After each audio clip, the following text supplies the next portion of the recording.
Hello, everyone. Good people of Liberia.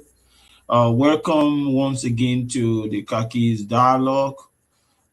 Today we look at something very important, and that is the question of pay reform in Liberia. We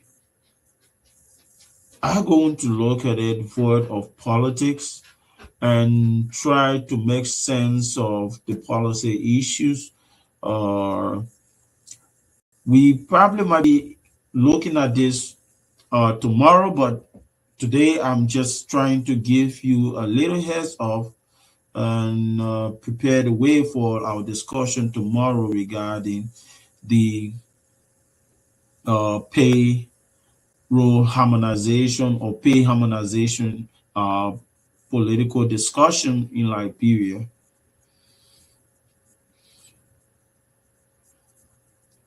Or to begin with,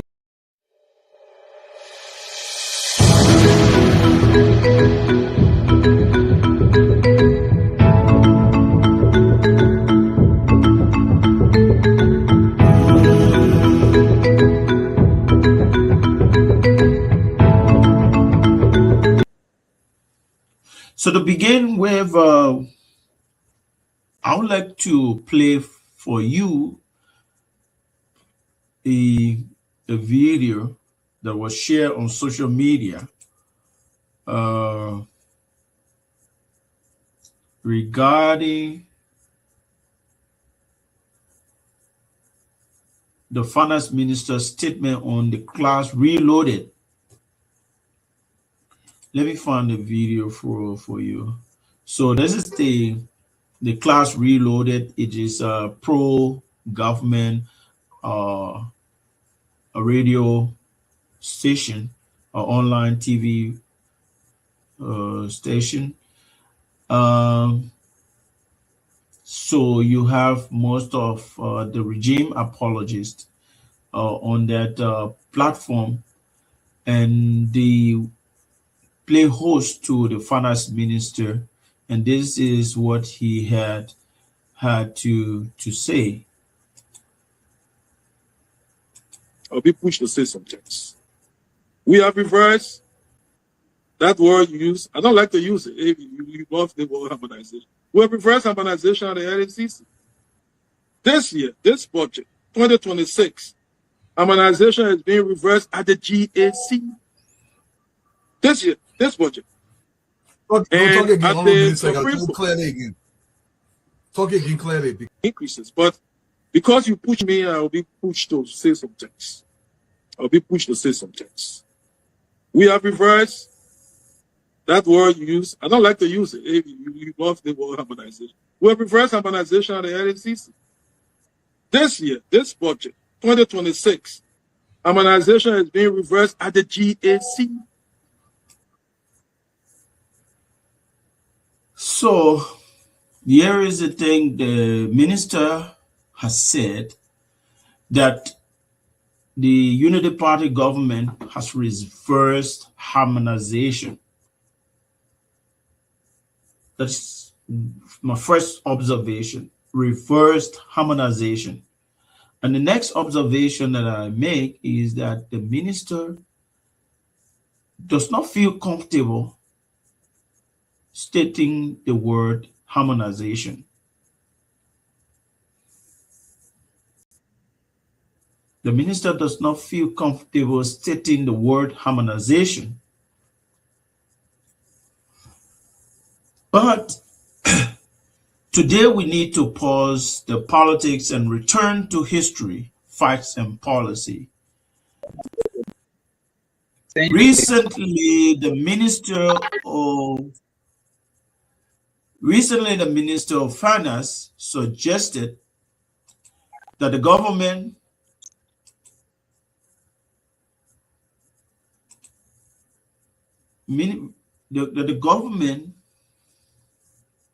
has reversed harmonization at Liberia Anti-Corruption Commission and the General Auditing Commission. He also implied discomfort with the term harmonization. He doesn't like to use the word harmonization. He probably thinks that harmonization originated from the CDC and is a CDC term. We understand how politics can be.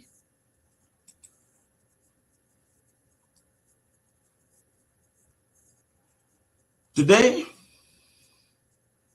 we're not talking about personality because the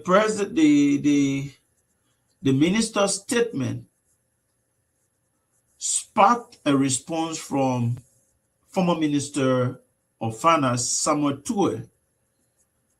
That argument about the reversal of harmonization it sparked a response from the former Minister Samuel Tue because earlier on Samuel Tue had posed this challenge to the Unity Party that they cannot reverse harmonization. He posed a challenge to them that they cannot reverse harmonization, that is impossible. But he did that simply because during the political season, the election season, harmonization as introduced by the CDC was one of the issues that were attacked by the Unity Party campaign. And the Unity Party campaign was successful in promising and pushing the voters to vote with the hope and expectation that what CDC did with respect to harmonization will be reversed. 2025, almost 6,000. But this was not, this has not been the case. So in an apparent attempt to satisfy that claim that harmonization is reversible, the finance minister made a statement that I just played to you.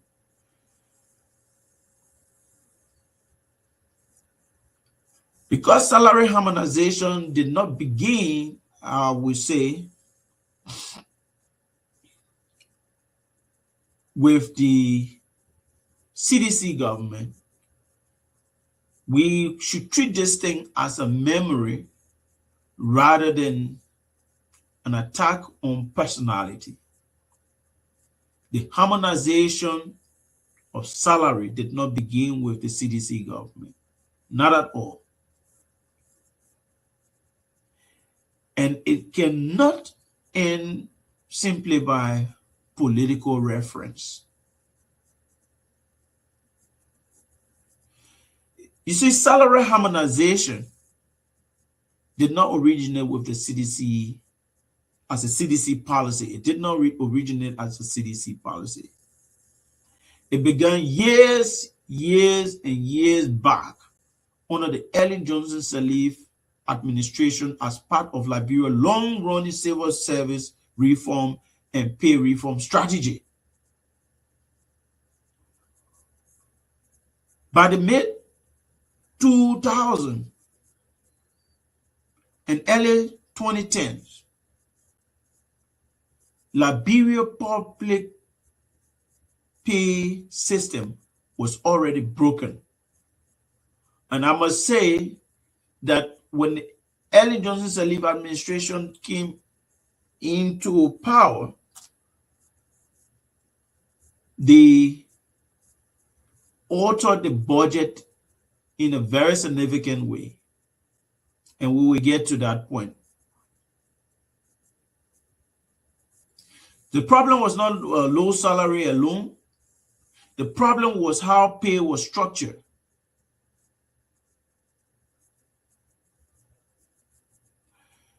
Before harmonization, Liberia operated a dual pay regime. There was a small taxable basic salary, and a large discretionary allowance system. How that came about? It came out as a result of the first budget that was drafted under the Ellen administration. What drove that rationale to cut salary, basic salary, and then cut another thing we call allowance is something that we need to study. But there was a major alteration of the structure of our national budget, different from what the Charles Taylor national budget looked like, and different from what the national budget looked like under this Samuel Doe administration. There was introduced what we refer to as a discretionary allowance system. So I'll just pause here a little bit because I want to be able to give you, some information about what this is. And welcome, Comrade Wilmer Smith, to come and chip in on this dual system or the issue of the harmonization reversal. Comrade Wilmer Smith, I'd just like to play for you this clip from Finance Minister Gafwan. We reverse harmonization of the LNCC. This year, this budget, 2026, harmonization is being reversed at the GAC. This year, this budget. Talk again, Talk again clearly. Increases, but because you push me, I'll be pushed to say some things. We have reversed that word you use. I don't like to use it. You love the word harmonization. We have reversed harmonization of the LNCC. This year, this budget, 2026, harmonization is being reversed at the GAC. This year, this budget. So here is it. We have the minister saying that, one, he does not like to use the term harmonization, and two, harmonization has been reversed. He named two entities where harmonization has been reversed. Welcome, Comrade Smith, and please make your comment. Thank you, Comrade Gwidi, and good evening to the listening audience.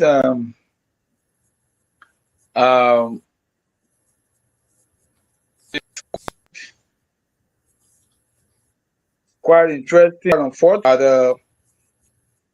The Minister of Finance and Development Planning will be making such statements that are basically factually. You agree with me, you have had an appreciable understanding and working in the public sector. You work with the Governance Commission when most of these reform issues were coming up.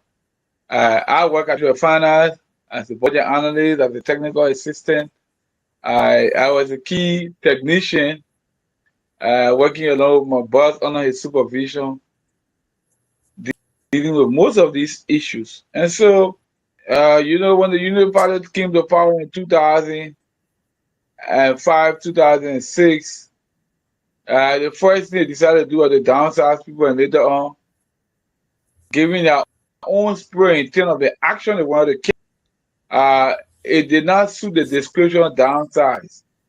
So then they moved to the right side. And so while they were right sizing, there were a lot of people brought, professionals from the diaspora who, quote unquote, were making six figures in America and other parts of the diaspora.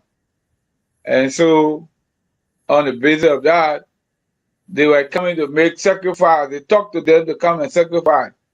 But that sacrifice, the country like Liberia had to feed the burn. So people were making 15, 20,000, 25,000 as special allowances. And predominantly, those people who were brought in as technicians or experts, professional.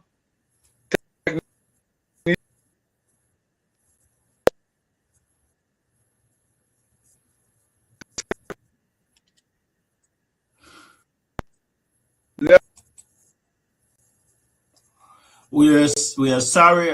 There are technical glitches with the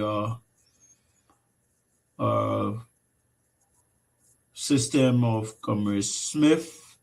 So as soon as we get signal that he's okay, we are going to let him back in and to continue with what he was stating. Basically, he tried to provide some background to where this discrepancy in the pay actually came from. Comrade Smith.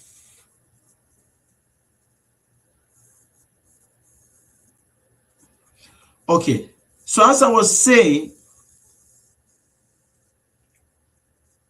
before the harmonization, and that is during the early era, before the harmonization, Liberia operated the dual pay regime.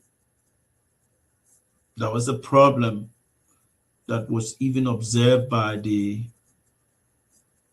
our donor partners, who were infusing a lot of money into the Liberian economy and was infusing a lot of money into reforming the Liberian public service. Now, Comrade Smith made mention of right sizing and downsizing. Those were basically pushed by the donor partners, encouraging Liberia to kind of reduce our wage bill and stabilize it to a manageable level. And so against this, all of the various reform, like pay reform, were all introduced. So the dual pay regime that Liberia operated, as we said, is one, a small taxable basic salary, and that was in Liberian dollars, and a large discretionary allowance system, which came in USD.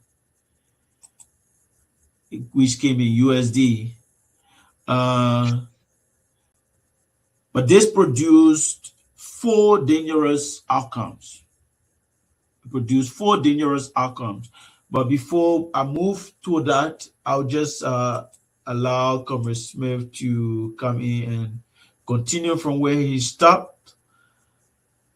So there was technical, I think there was a technical glitch.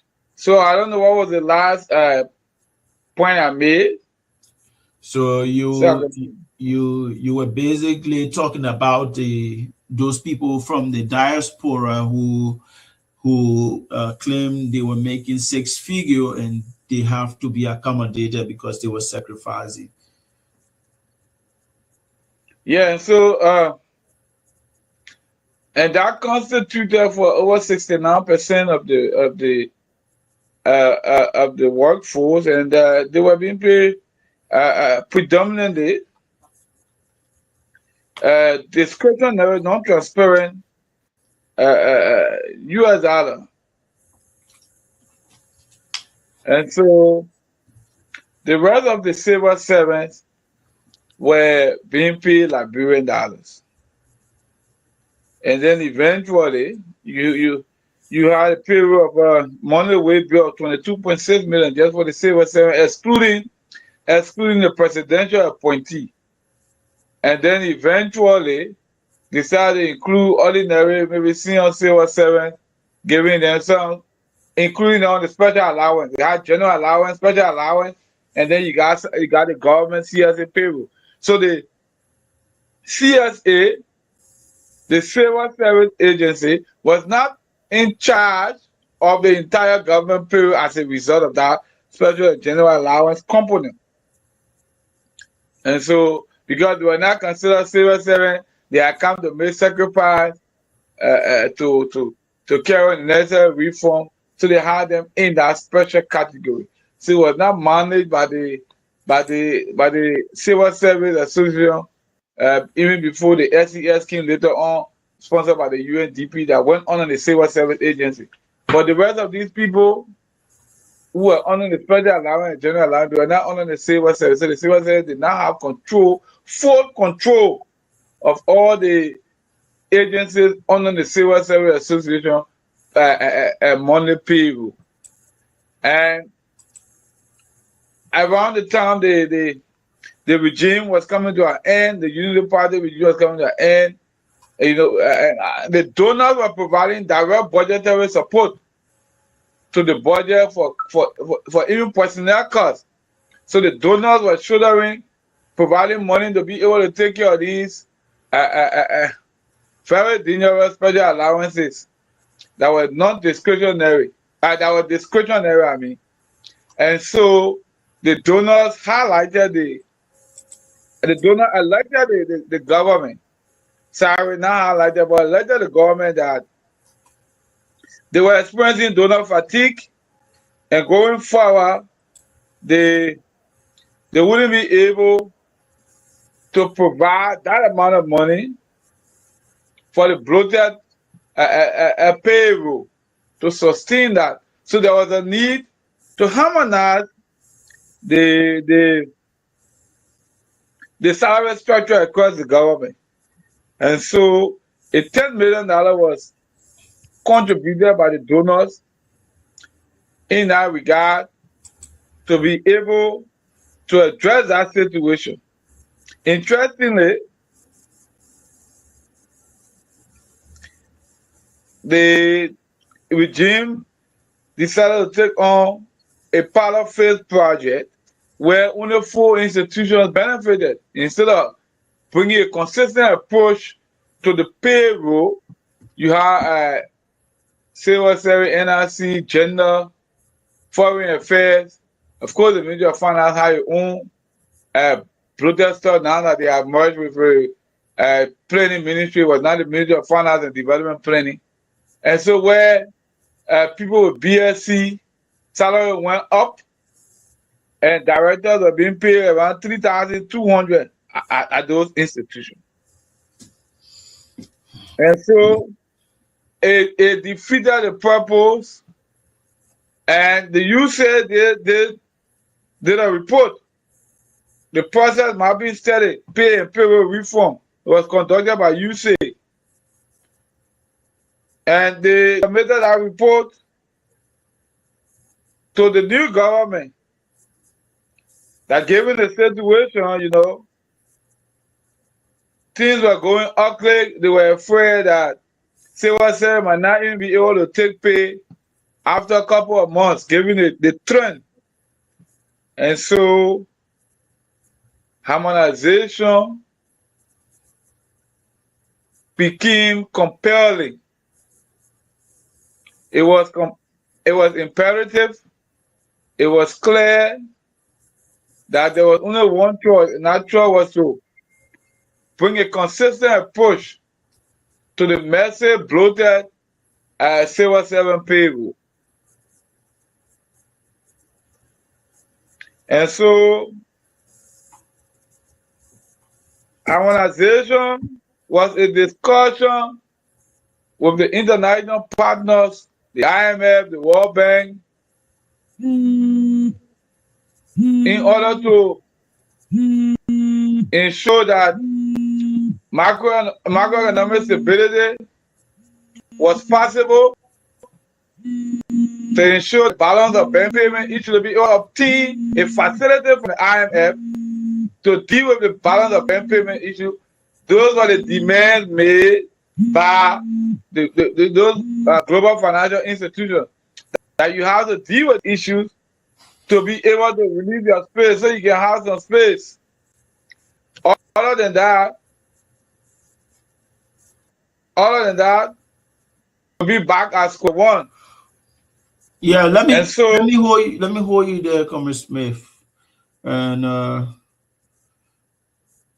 yeah, so just to pick up from where you start, there were the introduction of all of these things, the discretionary salary, and sadly too, there was a situation where ordinary Liberians working in ministries and agencies could not access allowance. So allowance was discretionary with the minister, and therefore, he gives it to whosoever he wants to give it to. So the first thing is that pay became political with the dual pay system. Allowances were decided by ministers and agency heads and not by any rules. And then second, the workers doing the same job earn wildly different pay. Equity collapsed because it was with the discretion of the minister. Till the wage bill became unstable, as you were mentioning. Allowances were poorly budgeted and difficult to track.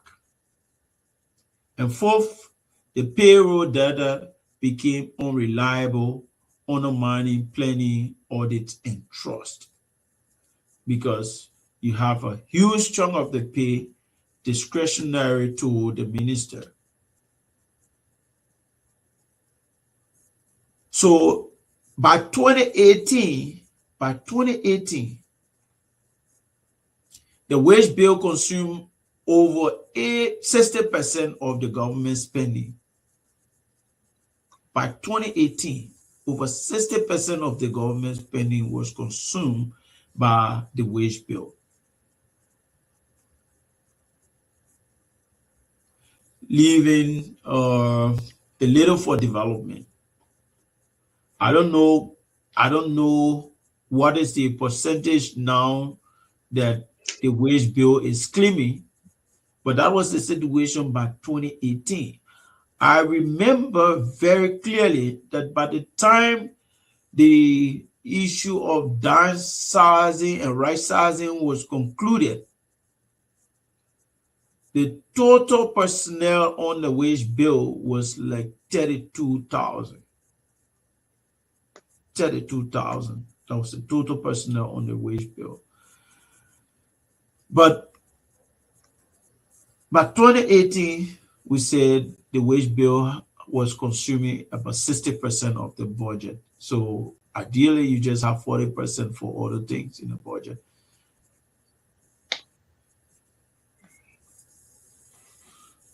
Liberia did not choose reform. When the 70,747. Yep, you see that. Reform was actually a necessity for Liberia. It was actually a necessity for Liberia. So let's be clear. Harmonization was never about cutting salary. Harmonization was never ever cutting salary. When you read the pay strategy, it It was never about cutting salary. Harmonization meant ending the basic salary plus allowance system. You got basic salary, so you got allowance, so we call that collapsing the two. Boma Kamara, as minister, will understand this better. Because although the pay reform strategy was concluded around 2014, but it was always defeated at cabinet. Under the earlier administration, it was always defeated at cabinet. No minister wants to give up his discretionary power over allowances. The question is, who introduced allowances in the budget? And what was the motivation? That is the question that Minister Gafuan needs to answer. Because at the time allowances was introduced as a discretionary system, Minister Gafuan was budget director. Minister Gafuan was budget director. So he will be in the best place to say who introduced this discretionary system that we are tussling to hinder. So harmonization was about combining pay into one standardized income, applying uniform grade for similar work, restoring tax integrity, and shifting pay decision from discretion to law. This idea was not formulated during the CDC administration. What CDC did was to demonstrate the political will to do exactly what is right for the country. That was all CDC did. When we presented the pay strategy before cabinet, it was always defeated because the ministers who benefited from the discretionary allowance were the ones who were voting or sitting at cabinet. That was a dilemma. That was a dilemma. And so we ought to understand the historicity of this whole question of harmonization. And so when Minister Gafuan says that he does not like to use the term harmonization, it's either he still hit the fact that we pushed for the collapsing of pay and crushing the discretionary allowance system, or he believes that harmonization started with the CDC government. So out of the two things will make him to hate to use the word harmonization. But if he's fair and if he's genuine, what he's going to do is to appreciate harmonization. And we will talk about whether it is possible to reverse harmonization. Commissioner Smith. Yeah, so, like you already stated, you cannot be disingenuous. And I think the former director of the budget, former minister of finance, former minister of foreign affairs, current minister of finance and development planning, who has been all of this from the inception and who voted everything against the pay strategy. When you have a report well documented, you said USAID social impact report titled Evaluation of Pay and Payroll Processes of the Government of Liberia, dated April 2018. Now, CDC came to power January 25, 2018. So you know that report from USAID, a final report that has been collated, it came from 2016, 2017. That report is there. And as the Minister of Finance and Development Planning, That report is on it. It's archived in that office. So people need to be honest with the national discussion. And I think the mentality that they say the past government did nothing good, that kind of crap mentality is the reason why the Minister of Finance and Development Planning will refuse to mention harmonization when harmonization is a law. It's a law passed by the national legislature. The current vice president.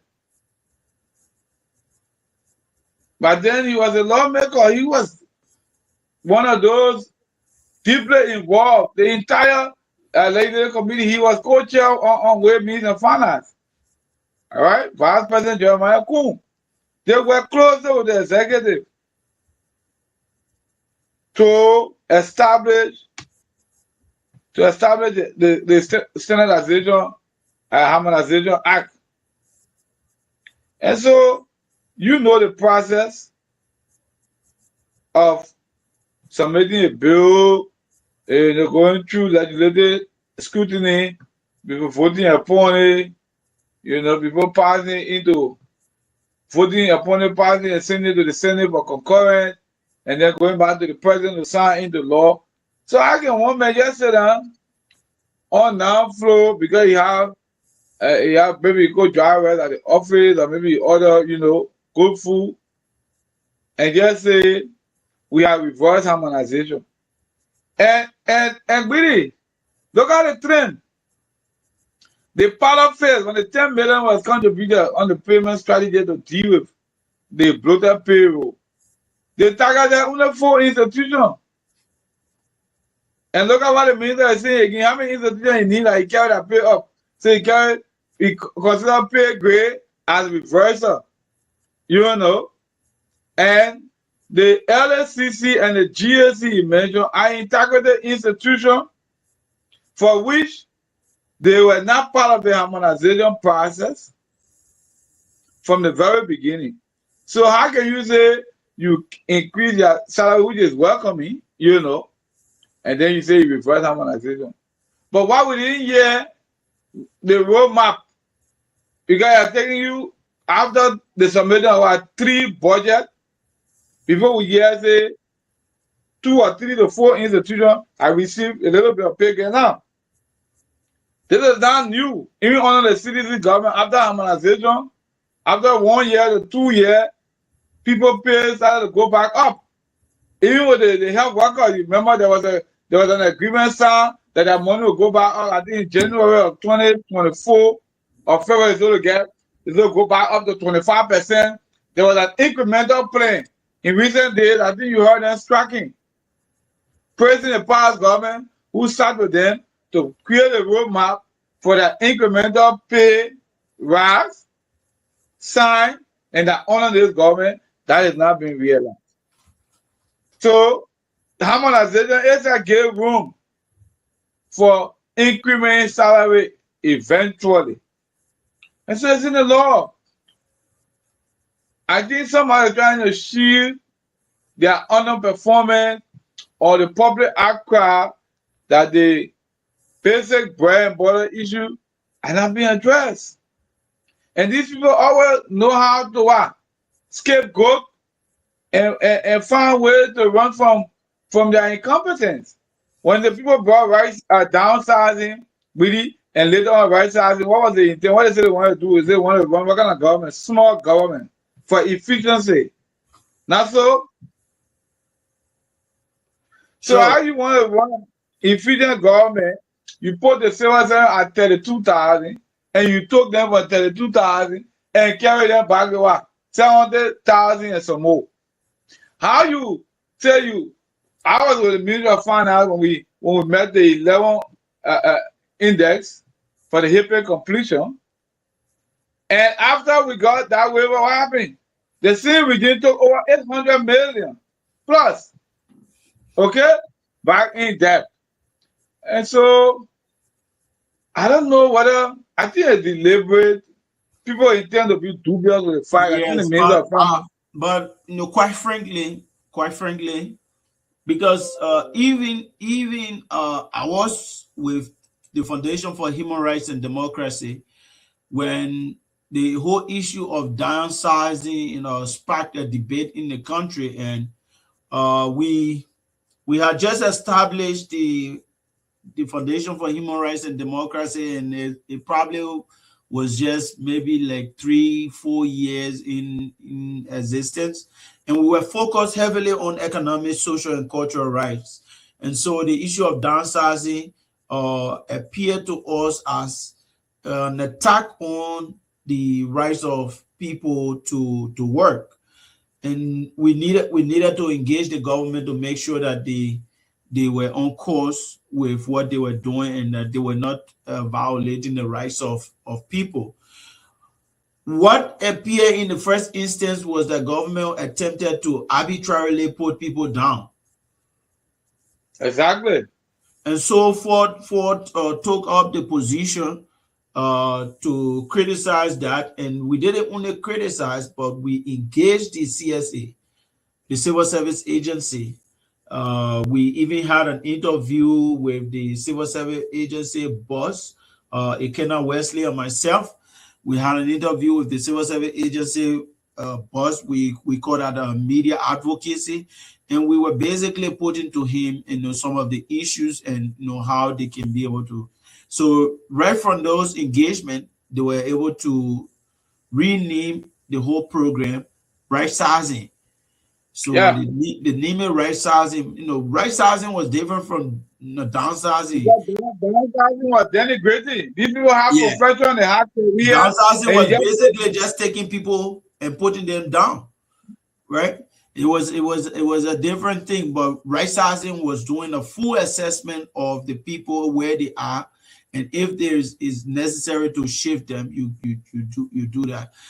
So back to the issue of harmonization, we are clear that CDC government inherited this harmonization framework, and importantly, whether they follow the harmonization framework to the letter, that I don't know. I can't be able to establish, but what I'm trying to establish here is that harmonization did not begin with CDC government, and they inherited the framework. They took responsibility, exercised political maturity, and demonstrated the willpower to see things move. So they took it, made it a law in 2019 through the National Remuneration and Standardization Act. Now, once codified harmonization ceases to belong to any party, it is for the Liberian people. So to reverse harmonization means that you have to also engage the people through the legislature, because the legislature sit as a representation of the people in the absence of election. Yeah, they are the people's deputy. Yes. Yeah. So harmonization is a state policy. A national policy. To say that you reverse harmonization is to say that you reverse the state policy. And to say that you reverse the state policy is to say that you have amended or repealed the act. And to do that will put you in problem with the IMF. I can guarantee you that, because that's the basis for which the second facility recently was approved. That's the basis for which the $230 million was given to the CDC government to deal with the balance of payment issue and to create macroeconomic stability. If you went outside that, because they talk about fiscal discipline, those are austerity measures. So that your envelope, you have some space to borrow, because the space was tight. So you needed to put these austerity measures into place. So if you had, that would be suicidal. That would be completely suicidal. And no economist, no serious economist who understand the trend of these events will even venture to say probably I'm reverting harmonization, because that's a red flag for our international partner. So, I mean, people like George Werner, O'Brien Newman, and other people, they agree with this term harmonization. So if a minister dislikes the word harmonization, that is his personal preference. But government does not operate on personal preferences. The government does not operate on personal preferences. Exactly so. They operate on continuity. That's something they call continuity. And because the minister doesn't want to operate on continuity, that's why he doesn't want to use the word harmonization. Yeah. And I like the minister when Minister Gaffron, when he was responding to the media about this project, this government project, this other government project, he was saying that no government has a project. All the project belongs to the Liberian people. So no government can own a project. And if one government is carrying on a project and another government comes to meet that project, where that government meets that project, they take on from there because the project belongs to the Liberian people. Similarly, with the term harmonization, you don't have to like it. No, you don't have to like the people. If you want to change it, you can change it. You can name it standardization. You can name it pay rationalization. You can name it compensation reform. Those are operative terms that we use throughout, the reform process. So you can name it any way that you want to name it, but it has to follow proper structure. But that name does not change the structure. The harmonization is still going to remain. So rejecting the word like keeping the system only create confusion, especially for civil servants already struggling to understand reforms. And guess what? The civil servant now, as a result of harmonization, have full control of all of the payroll of those institutions under the civil service agency and the biometric of processing as well. Unlike pre-harmonization. Because the minister alone was saying, I like Gwidi and gave Gwidi 5,000 allowance. Civil service has nothing to do with that. That was terrible, and I can tell you that in a kind of very rushed way too, during the administration of Bwema Kamara, there was an attempt to harmonize pay. They basically tried to. First of all, they collapsed the pay of the ministers. All the ministers of government, they collapsed their pay. I don't know whether you can remember that, women. What? To the end of the early administration, most of the ministers' pay were collapsed. And, yeah. Yes, and also what they did was that the government stopped issuing scratch card and gasoline slips. Yeah. Yes. And that was the austerity measure that Bwema Kamara and Ellen Johnson Sirleaf introduced when the economy was getting very bad off, because most of the NGOs were leaving. Oil had left. Things were not very rosy, and at that point the government needed to take action. And so in a kind of haphazard way, they took some of those austerity measures, even though they could not pass the pay reform strategy. So I do appreciate Obama Kamara.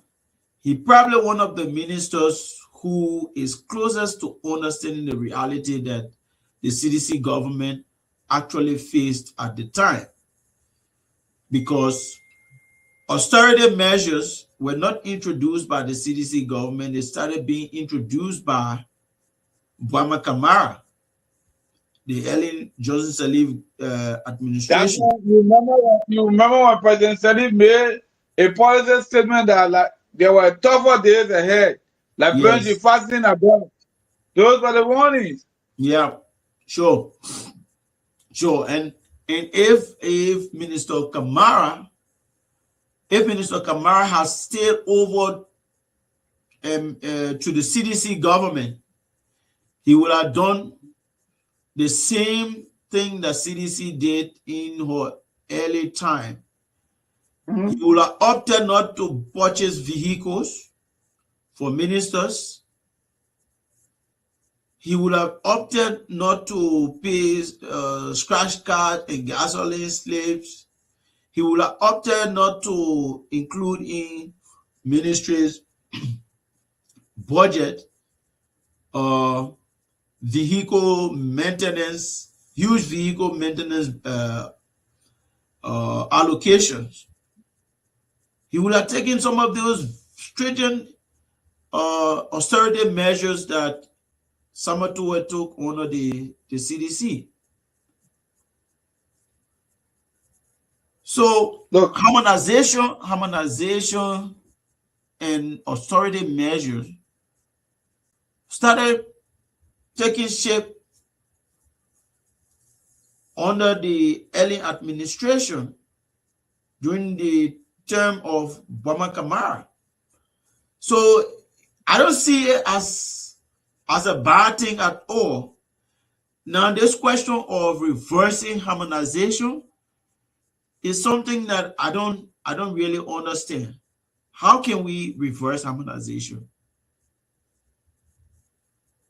To reverse harmonization will require bringing back discretionary allowances. Do we want to do that? Restoring parallel pay system. You get LD, you got USD. You got fragmenting or taxation again. You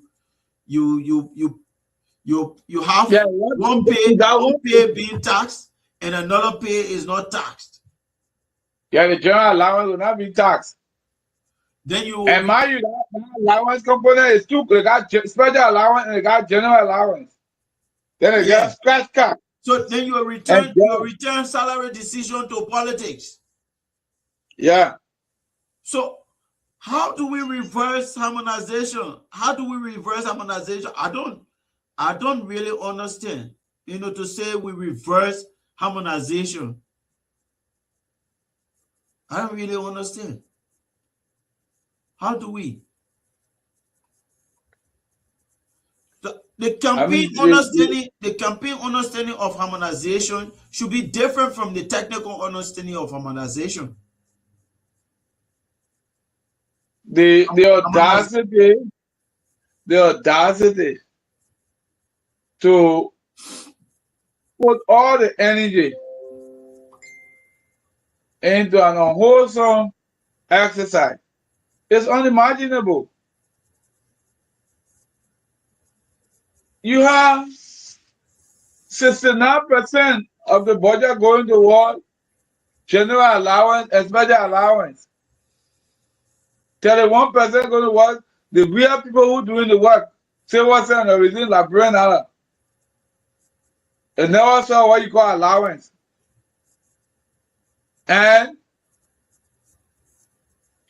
to say, look, we'll put everything in one pot. Potolo, they all leave, we'll dump everything as soup, all the soup. And then that soup will come with one taste. So that everybody get the same taste. And he said no. All right? How can you, there's my first time seeing for publicly, go on radio, have a program when I opposite, you will undo a law. You don't know how a law is repealed or amended? No, What's your profession? He didn't say you will undo the law. Apparently he But does. when you say you are Apparently he's reversing, unaware of the law. when you say you are reversed, what does that mean? It means you have undone the law. And you don't do law by sitting down with a few, carrying squad and the microphone before you. That's not how you repeal laws. That's not how you make an amendment. What's your technical brief?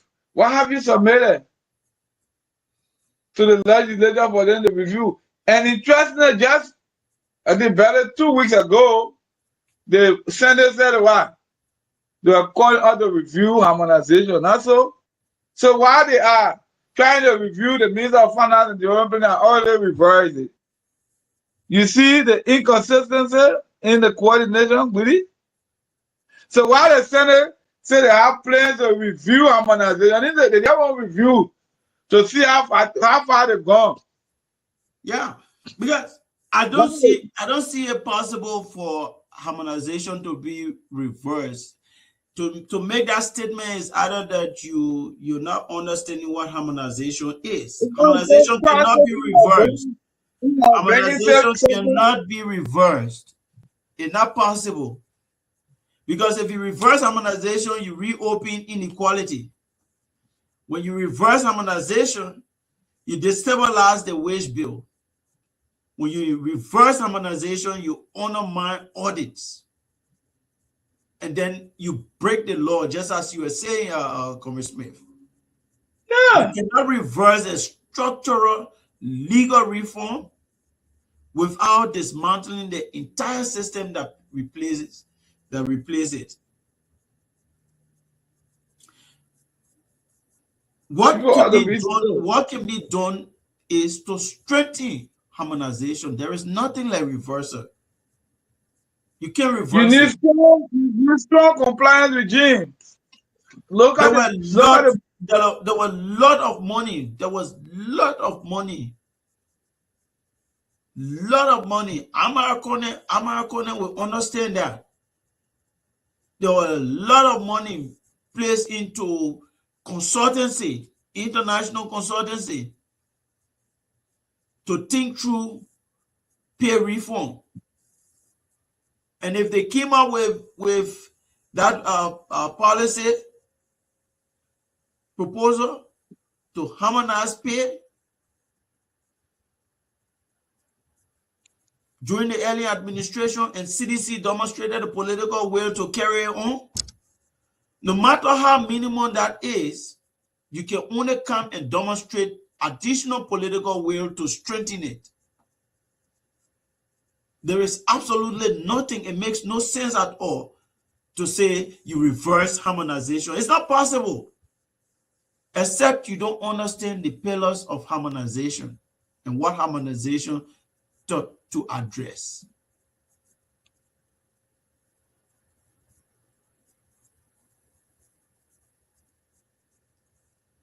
If you increase salary somewhere with harmonization, that is exactly what harmonization is all about. That's not reversal. But if you increase salary in a disproportionate way, then you are trying to undermine harmonization. That reversal is dangerous. And I'm not sure the government will want to say, oh, 2 persons working at the GAC, working in similar portfolio, making similar pay without any changes.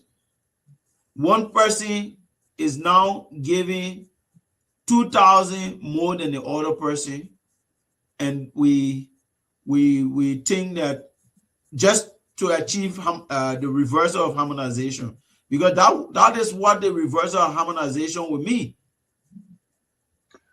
Look, Peter the and John working together, they working in similar portfolio, receiving similar pay, and one head of agency wake up one morning because he has a discretionary allowance, take 2,000 of the discretionary allowance, choose to give it to Peter and refuse to give the same amount to John. That will be a reversal of harmonization. Nobody in their right mind will want to do that. but the budget data show no major restoration for the judiciary, contradicting the claim of reversal of Minister Gafwan. Okay? So everything Mr. Gafwan said, that's why I said I think it's deliberate. See, the budget data is showing clearly that there was no major salary restoration. GSC and LSCC were not originally part of the whole harmonization process. So how can you reverse them? But people need to understand more with it in simple terms. Like I said earlier, that's how I gave the entire history, because I have been privileged to be in a sector, and not just in a sector, but to work at this high technical level. I participated in most of those meetings. All right, there's harmonization issue, meeting this credit facility to get this approval. This was a priority. Remember, the government has shifted going to Iboma and what is it? Eton. What's the company name? The cities are going to? Eto and Iboma. Yeah. Iboma was in ratified. Do you know that ratified legislature? But the International Monetary Group, IMF, World Bank said it was not possible. In fact, the interest rate that Iboma was bringing to the government, I think 30%. IMF said it was not economically sound for the government to engage in such. So it told the government, you cannot proceed with this. You got to meet these requirements we are giving you, or else we'll not give you a credit facility. And you know what's going to happen to the country? Okay?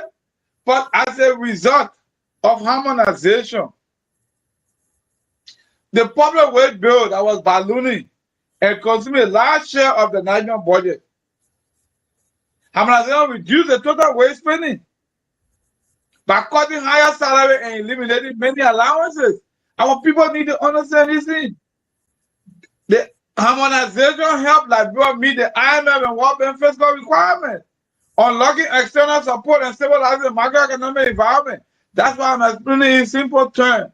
I was in those meetings, and I did a lady from Japan with the IMF. Did you with IMF with the banks? In those meetings, yeah. And what the guy from the IMF, Gregory Church, he was very firm. It was a no-go zone. You either meet these requirements or you don't get a facility.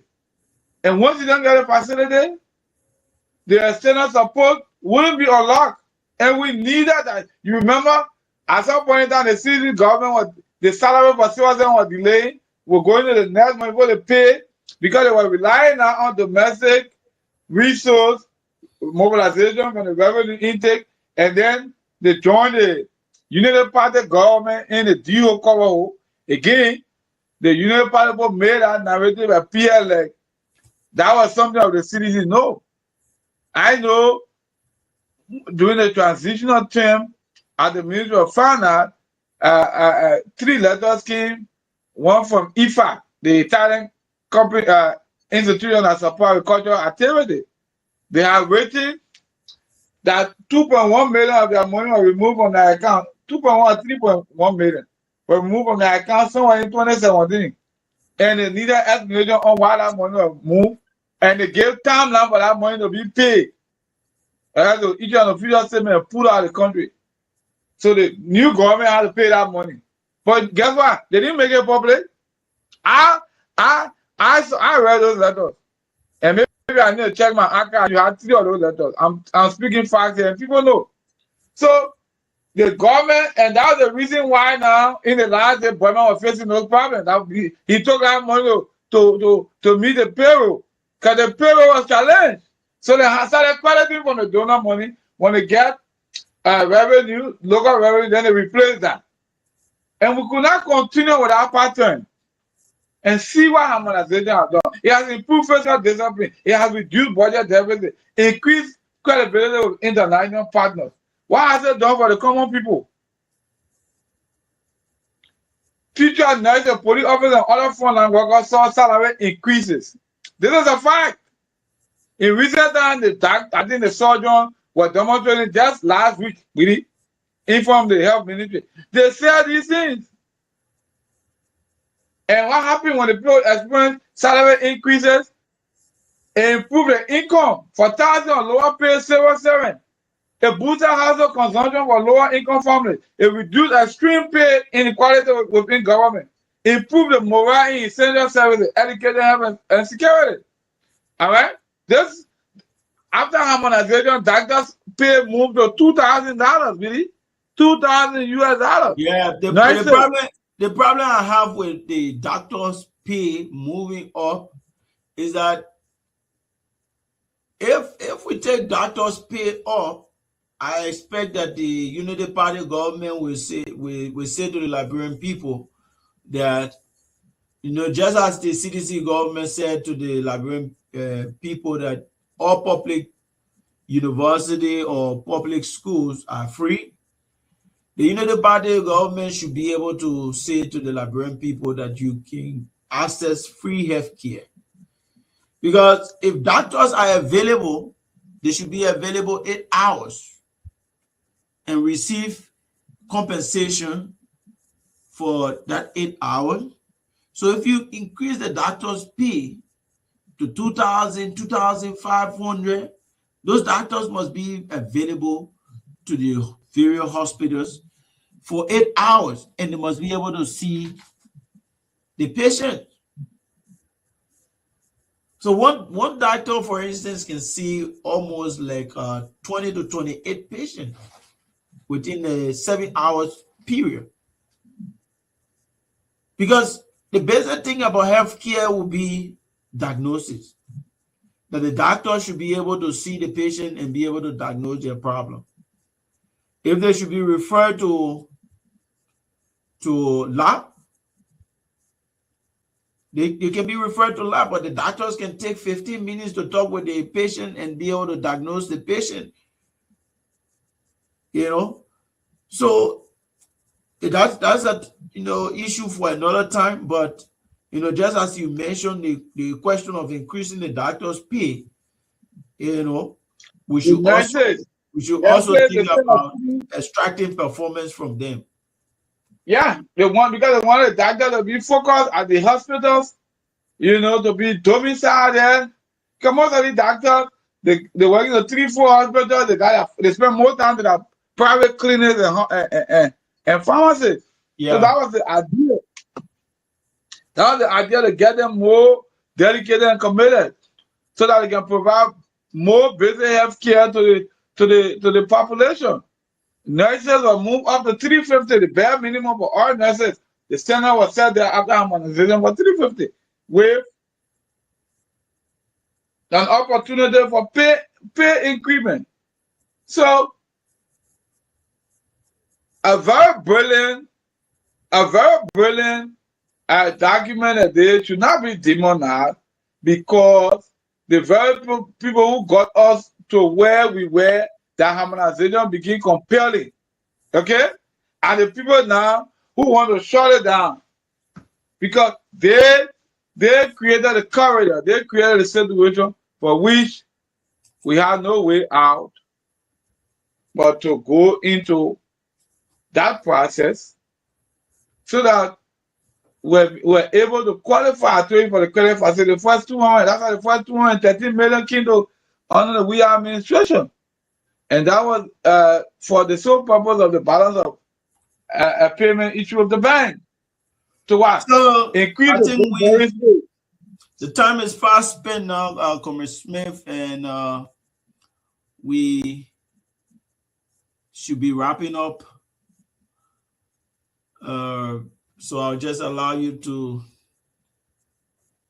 state your party comment, and then we can move. Well, the better Liberia that is possible, Gudi, has to be foundation on the principle of truth, honesty, transparency, and accountability. We cannot make Liberia better when we are dubious with the facts, we are dubious in our action, we are involved with a lot of shenanigans that has a proclivity and propensity to stagnate the country and lack up possible international support for our country with respect to macroeconomic stability and with respect to providing basic social service of our people. So we must not politicize a very progressive, revolutionary policy. This policy is revolutionary. And you struck a key point, the political will. And I think that is why people have the audacity to not recognize this achievement, because they never had the political will.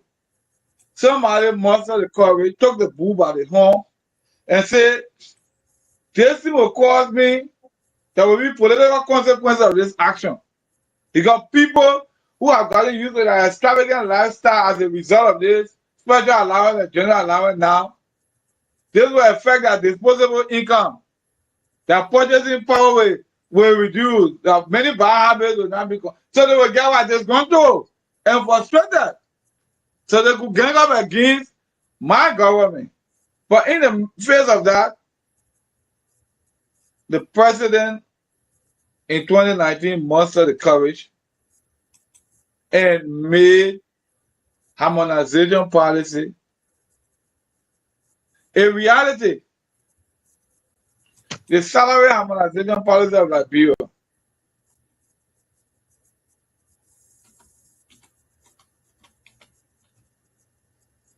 So we gotta keep all that disco, we gotta keep the national disco healthy and honor. We have to. Yes, sure.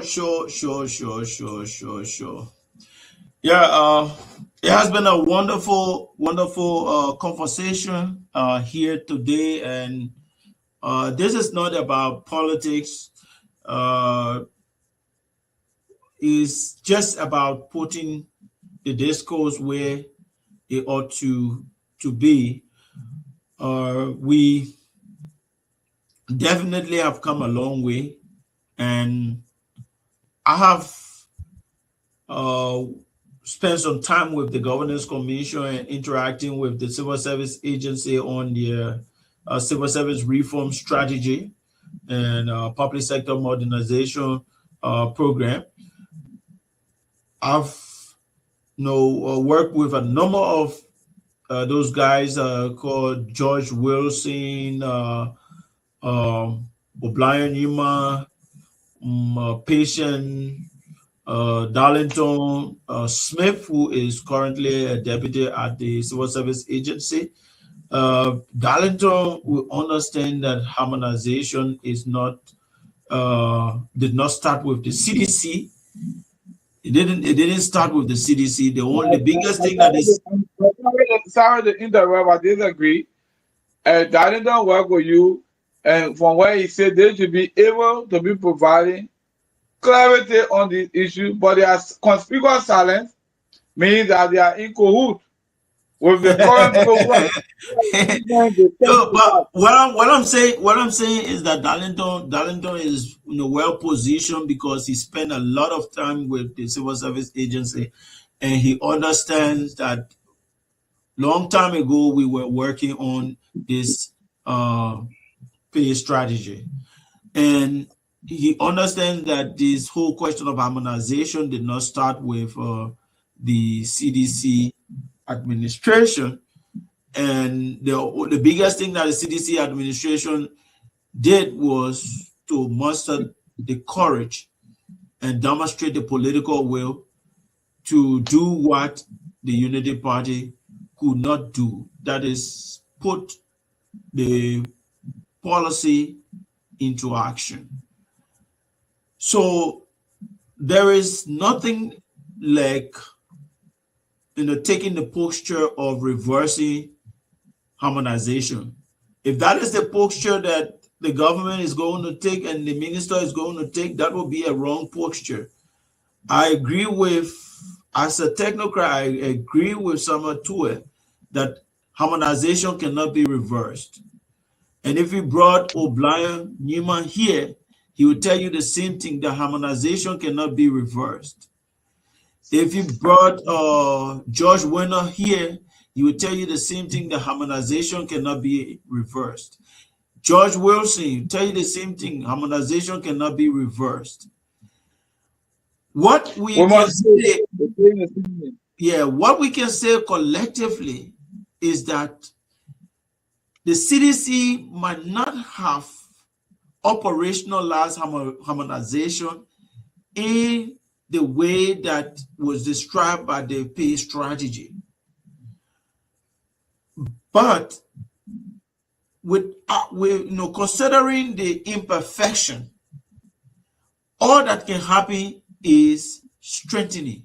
There is nothing like reversal. Because you say, oh, there is a limitation. Yes, limitations are always existing with policies. When you put together a policy, you want to test the policy implementation. And when you test the policy implementation, you find gaps. When you identify gaps, what you do is to strengthen the policy by closing those gaps.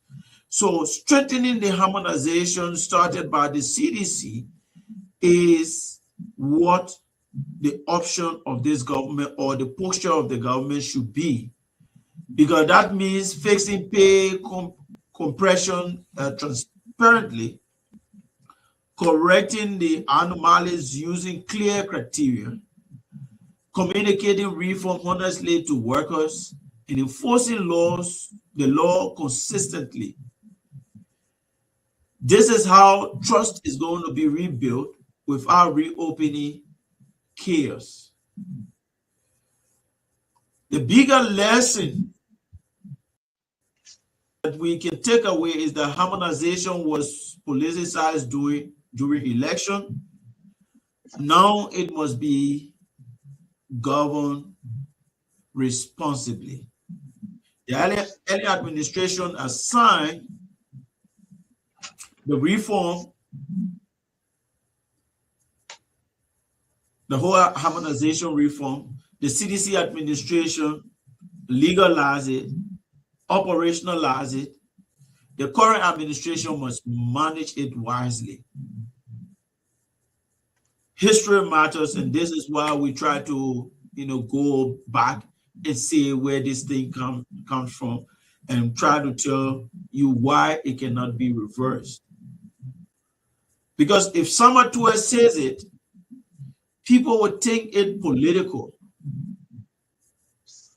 But someone like me who have worked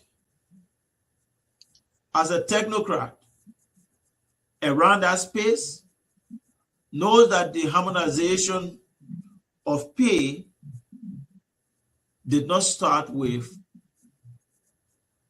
the CDC. It's not a CDC policy, but CDC demonstrated.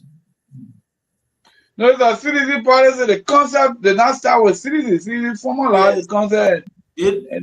I would say it's not a CDC policy. It's a national policy. It's not a CDC policy. I agree with you. Yes. I would like to speak in that, Gafuan language.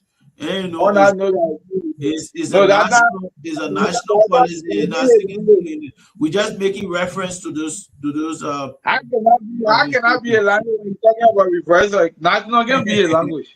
So no, that's the double standard. But at one point he talked about projects carried on by one administration is a national project and it does not belong to anybody, and so another administration cannot ignore it and say, oh, this is this administration project, and so I'll ignore it and move on. where the administration started, you continue because the project is for the Liberian people.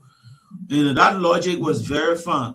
So on these issues, we need to be very clear with the Liberian people. History matters, institution matters, and policy truth matters more than political comfort. We cannot politicize the issue of bread and butter in Liberia. Harmonization was a very critical concern in Liberia. Because if I should just leave you with something that I know, is that I attended I think it was in 2018, I attended the EU Liberia dialogue. In that dialogue, the EU, the European Community, the EU and the international partners were present in that dialogue, and they were concerned about the wage bill. They were seriously concerned about the wage bill. And during that dialogue, I've never seen somebody so forceful engaging those international people as I did see Minister Tue, because the international folks were very, very firm that there was a need to downsize or right size. They needed people down because the wage bill was bloated. I'm talking about 2018. The wage bill was bloated. CDC had just come to power. There were some seditious who got appointed and got appointment letters, but they were not on payroll. A lot of them. CDC had just come to power, and the first thing they were confronted with was this issue about the wage bill being bloated. Minister Tue told those people that if they are concerned about the wage bill, they can all work together on that and see how best they can address that. But he was adamant that he was not going to remove Liberians from jobs. And one of the things that he said was, if we did that, our government is not going to stay in power for the next 2 years. We're not going to last the next 2 years. And on account of that, they went and tried to, maybe that was one of the push for which they were able to move faster with the harmonization. But be that as it may, we must be able to